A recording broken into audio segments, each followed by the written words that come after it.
সুপ্রভাতের শুভেচ্ছা বন্ধুরা। আজকে সকালবেলা বাড়িতে তার আগমন হয়েছে। দেখো, একটা আমাদের ইলিশ মাছ আজকে এটা 1600 টাকা করে কেজি বলেছে।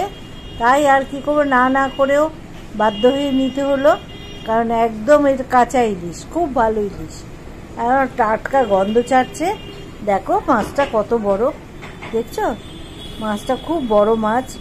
আমি আজকে আর লোভ সামলাতে পারলাম না, বাধ্য হয়ে আমি ঠিক আছে দিয়ে যা, আর কি করা যাবে।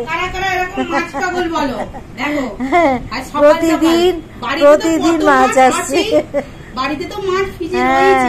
দেখো কত বড় মাছটা।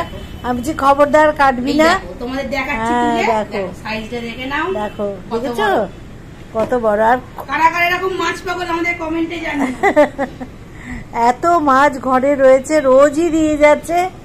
আমি আর না করতে পারলাম না।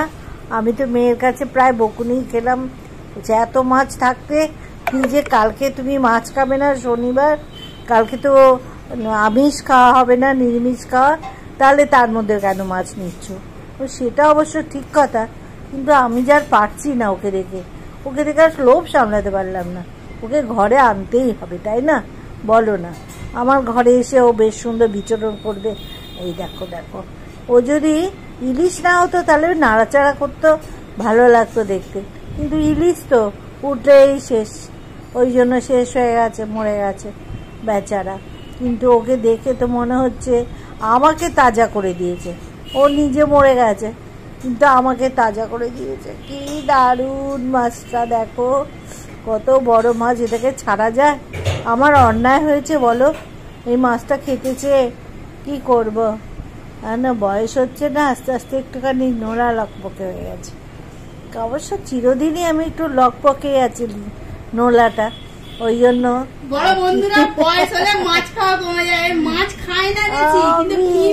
আমার ভালো লাগে। ও এ দুষ্টুমি করছে, মেয়েও তাই জানো তো। ও যদি বাজারে যায় তাহলে যত রকম মাছ দেখবে, ওর খালি মনে হবে এটাকে নিলে হতো, ওটা নিলে হতো। সেই রকম পাগল আমরা দুজনেই। ও আমাকে বলছে, আমি ওকে বলছি, দুজনের দোষ দিচ্ছি ঘাড়ে। কেন এরকম করে যদি বেঁচে যাওয়া যায়?